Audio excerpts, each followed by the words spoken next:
안녕하세요. 결혼 앞두고 혼전동거를 시작한 30살 여자입니다.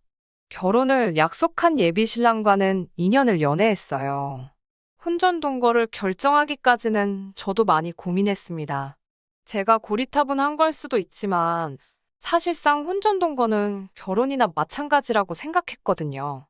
생각 고쳐먹고 좋은 것만 생각해서 내린 결정인데 요즘 너무 성급했나 후회도 되고 고민도 많아져 이렇게 사연을 보내게 되었습니다. 결혼을 약속한 예비 신랑은 프리랜서로 일을 하고 있어요. 디자인 관련 일을 하고 있고 벌이는 평균 이상입니다. 그래도 경력도 오래되었고 업계 쪽에서는 나름 이름도 알려져 있고 그런가 봐요. 하는 만큼 버는 일을 하다 보니 수입이 들쭉날쭉한 편인데 일을 그렇게 찾아서 하는 편은 아니에요. 이쪽 업계도 성수기 같은 게 있는지 어떤 달에는 얼굴 보기 힘들 정도로 일이 몰리는 때가 있어요. 1년에 두어 번 정도 그런 성수기가 찾아오는데 평소에는 탱자탱자 놀다가도 그때만 집중해서 일 바싹 몰아서 하고 나면 그때만 해도 웬만한 회사원만큼은 버는 걸 보면 참 신기합니다. 저 몇 달치 허리띠 졸라매고 아끼고 아껴야 모으는 1,000만 원 정도 되는 돈을 한 달도 안 되는 시간에 턱하니 벌어오고 그러면 회의감이 들 때도 있을 정도입니다. 매달 그렇게 성수기면 아마 떼부자가 되었겠지만 막상 그렇게 일거리가 평소에도 넘쳐나지는 않는 것 같아요. 거기에 그때 바짝 벌면 밤을 하도 새서 피부도 푸석푸석해지고 그러니 건강도 안 좋아지는 것 같고 그런 걸 보면 직업이라는 게 각자 장단점이 있는 게 아니겠나 싶을 때도 있었어요. 저야 시키는 일만 하면 이러나 저러나 월급은 나오니까요. 저희가 혼전동거를 시작하기 전에는 2년이라는 긴 시간 동안 연애를 하고 있었습니다. 하지만 혼전동거 이야기가 연애를 하면서 자연스럽게 나온 경우는 아니에요. 사실 당시에 예비 신랑이 짧은 시간 힘들게 일해서 큰돈을 벌고 하는 걸 보고 나서는 저도 제 일에 대해서 다시 돌아보는 계기가 되었습니다. 그렇다 보니 제가 하는 거에 비해 벌이도 적고 보람이 없다고 생각했던 적이 있어요. 그래서 이직을 알게 모르게 준비하기 시작했어요. 솔직히 되던가 말던가란 심정으로 올린 건데, 동종업계에서 꽤나 이름 좀 날린다는 회사에서 스카웃 관련 제의가 왔습니다. 내건 조건도 업무 내용도 전부 다 마음에 들었고, 제시한 연봉만 해도 당시 다니던 직장에서 받던 것보다 1.5배나 되는 파격적인 조건이었지요. 제가 거절을 할 이유가 있나 싶을 만큼 좋은 조건들이었는데, 마음에 걸리는 게 하나 있었으니 그게 바로 회사가 있는 지역이었어요. 본사가 지방광역시에 있는 관계로 제가 그 회사로 이직을 하려면 이사를 가는 건 필수적인 문제였거든요. 어차피 저도 서울에서 월세 살고 있던 상황이었는데 여기서 월세나 거기서 월세나 큰 문제 될 건 없었습니다. 오히려 집세 같은 걸 어느 정도 지원해준다는 조건까지 껴있었으니 오히려 더 좋은 상황이었어요. 거기에 일단 본사 근무 2년 경력을 찍어야지 서울에 있는 지사로 순환 근무를 하든 뭘 하든 위치를 조정할 수 있다는 이야기를 들었습니다. 서울로 다시 돌아올 수는 있었지만 이러나 저러나 2년이라는 시간이 더 걸리게 되었던 거잖아요. 그래서 당시 연애 중이었던 예비 신랑과는 이별의 수순을 밟을 수밖에 없었습니다. 까짓거 주말에는 쉬는데 못 만날 게 어딨냐 하실 사람들도 있겠지만 저는 알고 있었어요. 몸이 멀어지면 마음도 멀어진다고 매주 누구 하나가 내려오고 올라가고 하는 고생을 하다가 서로 지칠 바에야 그냥 헤어지는 게 맞다고 생각했습니다. 과거에 장거리 연애를 해봤기 때문에 그게 얼마나 고생스럽고 힘이 드는 건지 저는 이미 알고 있었거든요. 그래서 처음에는 직장 때문에 현재 이러이러한 상황이다. 연애하는 건 좋지만 연애하자고. 내 경력과 미래까지 포기할 수는 없는 것 같다. 이유를 조곤조곤 설명하면서 결국 힘들게 헤어지자는 이야기를 입 밖에 꺼냈어요. 당연히 남자친구는 뭐 그딴 이유로도 헤어지냐면서 열을 올리기 시작했습니다. 그러다 결국 제가 고집을 꺾지 않으니 나중에 가서는 울며불며 매달리기 시작하더라고요. 이런 약한 모습 보여줬던 적도 없는데다가 그동안 만난 정 때문에 그런가 남자가 울기 시작하니까 단호하게 끊어내기가 미안해지더라고요. 그렇다고 해서 제 인생에 있어 두 번은 없을 기회가 될 수도 있는 자리를 날려먹고 싶지도 않았습니다. 그렇게 결국 결론은 짓지 못하고 시간만 보내던 어느 날에 남자친구한테서 연락이 왔어요. 전 그 회사를 가야겠다면 자기도 저를 같이 따라가겠다고, 같이 살자고요. 어떻게든 같이 있고 싶다는 그 마음이야 고마웠지만 솔직히 부담이 더 되더군요. 같이 살자는 말이 동거를 하자는 건데 그때 당시 저한테 있어서는 엄청 충격적인 말이었어요. 혼자 끙끙 고민해봐야 답도 안 나오니 다른 사람은 몰라도 어머니한테는 물어봐야겠다 싶어서 현재 이러이러한 상황이라고 말을 했습니다. 오히려 저희 어머니가 저보다 더 열린 사고방식을 가지고 계시더라고요. 저는 당연히 엄마한테 말도 안 되는 소리 하지 말라고 등짝이나 한 대 맞을 줄 알았는데 어머니 반응은 의외로 덤덤하고 오히려 그 편이 더 좋겠다 하면서 잘 생각했다고 하시는 거예요. 어차피 제 나이도 나이고 여태 만났으면 결혼 생각이 아예 없던 것도 아닐 텐데 그 전에 같이 살아보는 것도 나쁘지 않다고 하시더라고요. 아무것도 모르고 콩깍지 씌인 채로 결혼했다가 크게 되어서 후회하는 것보다 상대방을 충분히 알고 겪어보고 난 뒤에 결정을 내리는 게 좋지 않겠냐 하시더라고요. 평생에 저는 혼전동거를 제가 하게 될 거라고는 생각해 본 적도 없었는데 덕분에 돌이켜 생각해 보는 기회가 되었습니다. 여전히 저는 사람들이 안 좋게 보는 건 아닐까 하는 걱정도 있었지만 어머니 말대로 장점이 오히려 더 많아 보이더라고요. 주변의 선배들이나 결혼한 친구 및 지인들 이야기 들어보면 결혼 전에는 안 그랬는데로 시작하면서 하나둘씩 불만이 커지기 시작하는 걸 느낀 적이 있는데 미리 살아보고 결정한다면 그런 후회나 실수는 하지 않겠다는 그런 생각이 들더라고요. 좋은 점만 있는 사람은 없겠지만 그래도 치명적인 단점을 제가 견뎌낼 수 있을지 미리 알게 되는 기회라 생각하고 결국 남자친구의 제안에 응하게 되었습니다. 하지만 제가 아무리 크나큰 결심에 어려운 결정을 내리게 되었다 하더라도 사실상 혼전동거는 저에게 있어서 결혼이나 마찬가지로 여겨졌어요. 그래서 다른 건 몰라도 본격적인 결혼 이야기가 오고 가기 전에 적어도 결혼 허락을 받는 식으로 양가에 서로 인사는 드리는 게 맞겠다는 생각을 했습니다. 저희 집에서는 별다른 일이 없었어요. 저희 부모님도 남자친구한테 별다른 부탁은 하지 말고 그래도 먼 타지에 가서 생활하게 되는 거니 싸우지 말고 사이좋게 지내면 좋겠다고 하셨을 뿐이었고 남자친구도 그 말에 알겠다고 대답했고 분위기도 좋았지요. 그 다음 주엔가 해서 이번엔 반대로 제가 남자친구 집에 인사를 드리러 갔습니다.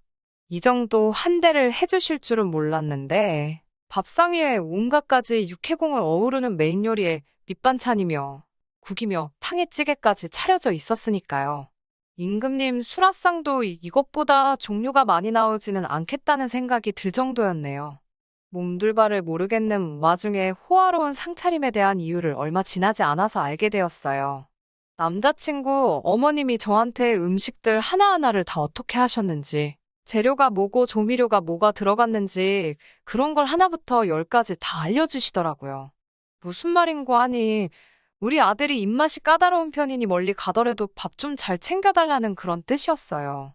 아들이 국이 없으면 입맛이 안 돌아서 밥도 깨작거리고 특히나 고기 반찬이 없으면 밥도 안 먹는다고 하시면서 앞만 바쁘고 그래도 햄이나 계란 후라이라도 같이 구워서 달라고 하시는데 조금 그렇더라고요.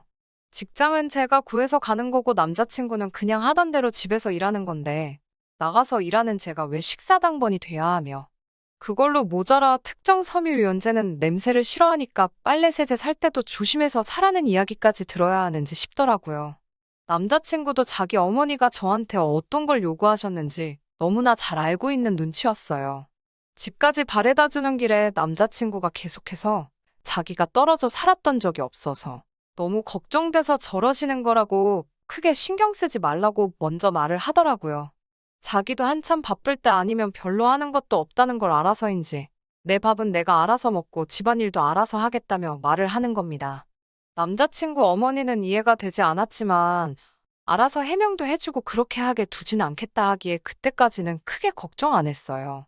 그리고 얼마 지나지 않아서 저는 회사를 옮기게 되었고 새 회사가 있는 지역으로 남자친구와 이사를 가게 되었습니다. 아무래도 동거인이 있기 때문에 회사에서 지원해주는 집세 혜택은 포기해야 했지만 돈이 얼마나 되는 것도 아니고 아쉽지는 않았습니다. 여기까지는 큰 문제가 없었어요. 적어도 처음 몇 주간은 정말 식만 안 올렸다 뿐이지 신혼부부가 이런 느낌인가 싶고 저도 부모님과 같이 지낼 때 말고는 대부분 혼자 지냈기에 새로운 생활이 신기하고 재밌기도 했습니다. 그런데 점점 남자친구의 본 모습을 알게 되니 여러모로 걱정이 되기 시작하네요. 일단 일하는 것부터가 문제였습니다. 근근히 일감이 있어서 일을 하고는 있는데 제가 볼 땐 성수기 때 몰려오는 일 아니면 하고 싶지 않아해요. 그때 벌이가 웬만한 중소기업 직장인 연봉 정도는 되기에 문제가 없다지만 프리랜서가 가만히 있는다고 해서 일이 굴러 들어오는 건 아니잖아요. 더군다나 디자인 쪽이면 새로 치고 들어오는 사람들도 있고 유행도 빨리빨리 바뀌는 시장인데 불투명한 미래는 제쳐두고 너무 현재에 안주하고 있는 건가 싶었습니다. 그렇다고 해서 집안일을 열심히 하는 것도 아니었어요. 퇴근하고 집에 들어오면 언제부터 잔 건지 그냥 잠만 자고 있는 일이 허다하고 밥도 알아서 챙겨 먹는다더니 거르는 건 기본이고 정 배고프면 배달 음식 시켜 먹고 그렇더라고요. 집 청소 안 돼 있는 건 기본이고 빨래도 직접 한다더니 그게 아니고 그냥 옷을 안 갈아입고 있는 게 전부였어요. 빨래할 게 생기면 쌓아두던가 제 거 돌릴 때 같이 꼽사리 끼려고 하거나 그랬지요. 그래서 남자친구와 대판 싸우게 되었습니다. 저는 남자친구한테 아무리 맞벌이지만 우리가 결혼을 하게 된다면 가장의 역할을 해줘야 할 텐데 이건 좀 아니지 않냐고요. 푼돈이라도 꾸준히 일감 같은 거 따와서 일도 좀 하고 집에만 있는다고 해도 운동이라도 좀 하고 규칙적인 생활 좀 해주면 좋겠다고 했어요. 식사도 배달 음식으로 때우고 그러지만 말라고 일도 다 안 하면서 벌어놓은 돈 배달 음식 사 먹는 비용으로 다 써버리면 그게 말이나 되냐고 다투거나 했지요. 남자친구는 남들 버는 것보다 더 벌어오는데 뭐가 문제냐면서 자기는 일도 좋지만 자기 인생도 중요하다고 하면서 지금 생활 습관을 고칠 생각이 없다고 합니다. 솔직히 저는 결혼 생각이 싹 달아날 만큼 지쳤어요. 이래서 미리 살아보면 그 사람의 진짜 모습을 볼 수 있다는 말이 있나 싶습니다. 그간 만나온 정이 있고 같이 살고 있는데 그냥 여기까지만 하고 끝내자는 말도 꺼내기가 어렵네요. 어떻게 하는 게 좋은 걸까요? 안녕하세요. 2달 만에 이렇게 후기를 보내게 되었습니다. 결론부터 말씀을 드리자면 일단 파혼을 하게 되었습니다. 같이 살고 있어서 솔직히 남자친구가 어떻게 나올까 두려웠는데 남자친구 쪽에서 먼저 일을 크게 만드는 바람에 한결 수월해지기는 했네요. 같이 해온 정이 있고 남자친구가 이러나 저러나 어쨌든 돈을 벌고 있는 상황이기에 여러모로 참아보려고 애썼습니다. 그런데 그런 노력이 무색할 정도로 엄청난 사건이 터지고 말았거든요. 말씀드렸는지 기억이 잘 안 나는데 남자친구가 집에서 살림하겠다 큰 소리 뻥뻥 쳐놓고서는 집안일을 거의 안 했어요. 살림한다고 해서 제가 뭐 엄청난 거 기대한 것도 아니고 그냥 밥솥에 밥만 되어 있어도 반찬 가게 반찬 정도면 충분히 맛있게 저녁 식사를 했을 겁니다. 그런데 그런 기본적인 것도 안 해놓고 딱히 일을 하는 것도 아니면서 바쁘다, 시간이 없다 이런 핑계로 아무것도 안 하고 있었거든요. 그래서 저도 제가 굳이 집에서 빈둥대는 남자친구 밥까지 차려야 하나 싶어서 저녁 식사는 회사 구내식당에서 해결하고 퇴근을 했어요. 그날도 퇴근 준비하고 구내식당에 들려서 저녁 식사를 하려고 했는데 남자친구한테 전화가 오더라고요. 자기 어머니가 서울에서 내려오셨다고 같이 저녁 식사할 테니까 오늘은 저녁 먹지 말고 들어오라대요. 혼전 동거를 하고 있기는 했지만 제가 며느리는 아니니 굳이 저한테 미리 연락 같은 건 하실 필요 없었으니 그 부분에 대해서는 짜증이 나거나 열이 받거나 하지는 않았습니다. 자기 어머니가 온다는데 그걸 몰랐을 리는 없고 아무 말도 안 해준 남자친구가 잘못이라고 생각했지요. 아무튼 그래서 그날은 오랜만에 곧바로 퇴근을 했네요. 집에 도착하니 어머님은 아직 안 오셨는데 집은 집대로 엉망인 상황이었어요. 집에만 있었으면서 뭐하고 있었냐고 한마디 하고 같이 정리를 했습니다. 집 청소가 얼추 끝나니 그때 맞춰서 어머님이 도착을 하셨고요. 어머님이 오랜만에 아들 본다고 바리바리 이것저것 싸들고 오셨더라고요. 어머님이 아들 좋아하는 거라고 족발을 사오셨어요. 뭐 남자친구가 서울 살 때 일주일에 한 번은 꼭 집에서 배달시켜 먹던 맛집이라고 하는데 제가 입맛이 까다로운 편은 아닌데 돼지고기 삶은 걸 별로 안 좋아해요. 제가 못 먹는 음식 가져오신 게 서운하지는 않았어요. 반대로 친정어머니가 오셨다고 한다면 남자친구가 별로 안 좋아하더라도 제가 좋아하는 음식으로 가져오셨을 테니 당연하다고 생각했지요. 그런데 제가 달리 먹을 것도 없고 밑반찬 하라고 몇 가지 가지고 오긴 했지만 집에 밥도 없고 마른 반찬만 가지고 저녁 식사를 하고 싶지도 않아서 그러면 저는 배달을 시키겠다고 했습니다. 그런데 어머님이 너는 벌써부터 배달 음식을 그렇게 시켜 먹냐고 하면서 돈이 썩어나냐는 식으로 잔소리를 하시더라고요. 배달 음식 시켜 먹는 걸로 잔소리하는 건 제가 아니라 어머님 아들한테 하셔야 할 텐데 속으로만 한마디 하고 삼켰지요.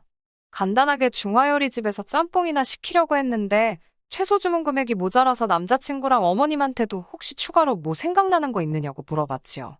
그러니 또 남자친구 어머니가 혀를 끌끌 차는 겁니다. 저거저거 음식 시켜 먹는 꼬라지 보니까 평소에도 어떻게 지내는지 눈에 훤하다면서 잔소리를 하더라고요. 막말로 제가 이 집 며느리도 아니고 남자친구가 저 따라와서 제 집에 얹혀 사는 거나 마찬가지인데 벌써부터 완만한 며느리 대접을 하고 계시니 어이가 없었습니다. 이어서 말하기를 우리 아들 얼굴이 반쪽이 된 걸 보니까 밥도 제대로 안 챙겨주는 거 아니냐고 잔소리를 하길래 그냥 한 귀로 듣고 한 귀로 흘리면서 그럼 저는 배달비 아껴야 되니까 나가서 포장해 올게요 하고 자리를 피했습니다. 일 마치고 와서 피곤하긴 했지만 저기서 잔소리 듣고 있는 것보다 잠깐 바람도 쐴 겸 해서 포장해 오는 게 더 낫다고 생각했거든요. 부랴부랴 짬뽕 한 그릇 포장해서 집에 가지고 왔는데 문 열고 들어가니 두 사람은 이미 저 없이 식사를 시작했더라고요. 저 없이도 먹을 거였으면 내가 못 먹는 음식으로 저녁을 할 생각이었으면 애초에 저를 왜 불렀나 싶어서 기분이 엄청 상해 있었습니다. 차라리 그냥 야근을 했으면 밥도 제대로 먹고 이 더러운 꼴도 피했을 텐데 싶었거든요. 아무튼 저도 밥상 앞에 앉아서 제가 싸온 거 포장을 풀었어요. 이제 저도 한 입 먹으려고 하는데 또 살쾡이 눈을 하고 저를 노려보고 있더라고요. 이번엔 또 뭐 때문에 그런가 했는데 음식을 사왔으면 어른이랑 남편이 있는데 드셔보겠냐 물어볼 생각은 안 하고 지 거만 혼자 먹으려고 그러냐며 잔소리를 눌어놓더라고요. 이때부턴 저도 자포자기해서 내내하면서 대답만 하고 있었어요. 그 상황에서는 제가 짬뽕을 사오는 게 아니라 그때 결혼 허락 받으러 갔을 때 어머님이 차려놓았던 그 호화 수라상을 그대로 재현을 해놨어도 잔소리를 들었을 거란 생각밖에 안 들었거든요. 드실 만큼 먼저 덜어 드시라고 하고 그릇하고 가져다 드리니 국물이랑 해물 건더기는 죄다 건져가서 아들 앞에 떡하니 놔주시더라고요. 거기까지도 참았습니다. 어차피 짬뽕이 먹고 싶었던 것도 아니고 그냥 오늘 이 악몽 같은 하루만 빨리 지나갔으면 하는 심정이었어요. 어머님 서울 올라가시면 남자친구 반 죽은 목숨이다 하고 한바탕 할 작정이었지요. 다른 거 바란 것도 아니고 중간 역할 좀 잘해주고 어머님이 저렇게 트집 잡아서 잔소리 하려 들면 내 편 들어주는 게 당연한 거 아니겠냐 한마디 할 생각이었습니다. 그런데 남자친구는 그때는 제 눈치를 엄청 보더니 지금 제가 당하고 있는 건 신경도 안 쓰이는지 면밖에 남지 않은 제 그릇은 신경도 안 쓰고 국물이 땡겼다고 하면서 벌컥벌컥 지 밥만 처먹고 있었어요. 불규칙적인 생활에 맨날 배달 음식만 시켜 먹느라 그 몇 달 안 되는 시간 동안 살이 한 5kg 정도는 찐 것 같은 아들을 보고 타지 생활하니까 아주 얼굴이 반쪽이 되었다 하면서 아주 족발뼈에 붙은 고기 부스러기까지 발라서 남자친구 앞접시에다가 올려주고 있대요. 그러다 어머님이 아까 밑반찬 싸운 거 냉장고에 넣으면서 봤는데 냉장고 안에 먹을 게 하나도 없더라 하시면서 아들한테 평소에 뭐 먹고 지내냐면서 네 마누라가 밥도 안 챙겨주니? 하고 묻더라고요. 저도 참을 만큼 참았다 싶고 계속 당하고 있으니 만만하게 보는 건가 싶어서 그제서야 뒤늦게 한마디를 했습니다. 집에 하루 종일 일도 안 하고 빈둥대고 있는 건 어머님 아들인데 회사 나가서 일하는 제가 밥을 왜 챙겨줘야 하느냐고 한마디 툭 던졌어요. 만만한 며느리라고 생각했던 제가 말대꾸를 하니 어머님도 약이 잔뜩 올랐나 봅니다. 당신 시집살이 하던 시절 이야기를 하시면서 자기 시어머니였으면 남편 밥도 못 챙겨주는 며느리는 그날 집에서 잠은 다 잔 거라고 하면서 으름장을 놓는데 솔직히 하나도 무섭지 않았어요. 일단 제일 중요한 건 저는 며느리도 아니고 월세이긴 하지만 일단 이 집도 내 이름으로 계약된 내 집이기도 했고 말이지요. 아무튼 어머님이랑 저 사이에 언성이 높아지니 그때까지 좋다고 밥만 먹고 있던 남자친구가 입을 열었습니다. 그래도 지금 아쉬울 사람이 누군지 알고는 있었는지 제 편을 들더라고요. 자기가 밥 다 알아서 챙겨 먹고 그런다고 걱정할 필요 없다고 하면서 집에서 밥도 잘 챙겨 먹고 있다고 하더라고요. 그러더니 냉동실에 제품으로 팔고 있는 냉동볶음밥 봉지를 꺼내면서 이거 전자레인지에 돌려 먹으면 금방이라고 맛도 직접 해먹는 것보다 훨씬 맛있다고 말을 하더라고요. 그런데 솔직히 그게 싸움을 말리려던 모습으로 보인다기보다 정말 너무 한심해 보였습니다. 어머님도 어리 빠져서 냉동 제품 들고 자랑처럼 말하는 아들을 넋놓고 쳐다보다가 오늘 점심도 이거 먹었다는 남자친구의 말이 끝나기가 무섭게 제 눈앞에 불이 번쩍하더라고요. 이 아줌마가 아들 냉동 제품으로 끼니를 때우고 있다는 말에 들고 있던 족발을 가지고 제 머리를 내려친 거예요. 이때부터는 저도 남자친구 어머니고 뭐고 혼전동거고 결혼이고 더 이상 볼장 다 봤다 싶었습니다. 어머님 대접해주는 것도 필요 없고 그냥 진상 아줌마나 다름이 없었지요. 그때부턴 저도 목청을 한껏 높여가지고 이게 뭐 하는 짓이냐고 소리를 고래고래 질렀습니다. 장난하는 것도 아니고 뭐 하는 거냐고 같이 살고 있으니까 며느리로 보이나 본데 아직 사람도 덜 된 아들 타지에 보내놓은 게 그렇게 걱정이 되면 도로 데려가라고 했습니다. 내가 볼 땐 얼굴이 2배가 됐는데 반쪽이 되었다니 아무튼 얼마나 안쓰럽겠냐고. 내가 회사 다니면서 나 먹고 사는데 아무 지장이 없는데 일까지 하고 집에 와서 아줌마 대신 아줌마 아들한테 12첩 임금님 수라상 차려주는 식문으로 타게 생겼냐고. 다 필요 없으니 도로 데려가서 실컷 밥해 먹이라고 소리쳤지요. 어머님도 저한테 너 같은 며느리 볼 생각도 없고 필요도 없다며 같이 큰 소리 떵떵 치더니 짐 싸가지고 아들 데리고 나가더라고요. 남자친구가 나가니 집이 넓어졌는데 아쉽거나 서러운 마음도 들지 않고 오히려 속이 뻥 뚫린 듯 후련했습니다. 그동안 제가 알게 모르게 참아오면서 맘고생도 많이 했던 거였겠죠. 사실 후기까지 보낼 일은 아니었는데 얼마 전에 어머님한테서 연락이 왔어요.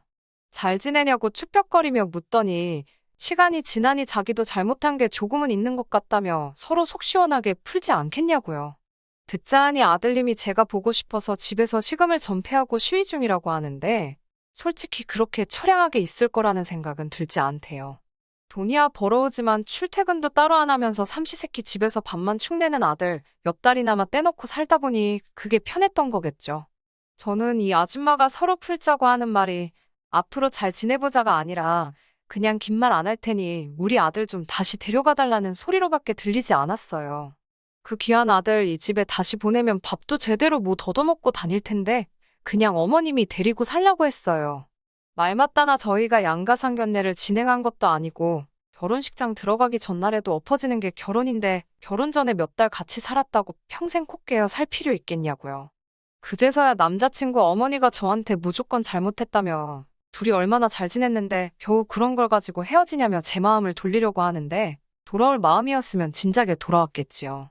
지금은 아쉬움 없이 잘 지내고 있습니다. 결과적으로는 더러운 꼴 보고 파혼한 거나 마찬가지지만 저는 오히려 혼전동거를 했던 게 참 잘했다고 생각해요. 모르고 결혼이라도 했으면 일은 일대로 하고 식모노릇은 식모노릇대로 하면서 참으면서 살았어야 했을 테니 말입니다. 끝까지 들어주셔서 감사합니다. 오늘의 사연은 여기까지입니다. 구독과 좋아요, 알람 설정 부탁드리고 더 좋은 사연으로 다시 찾아뵙겠습니다. 감사합니다.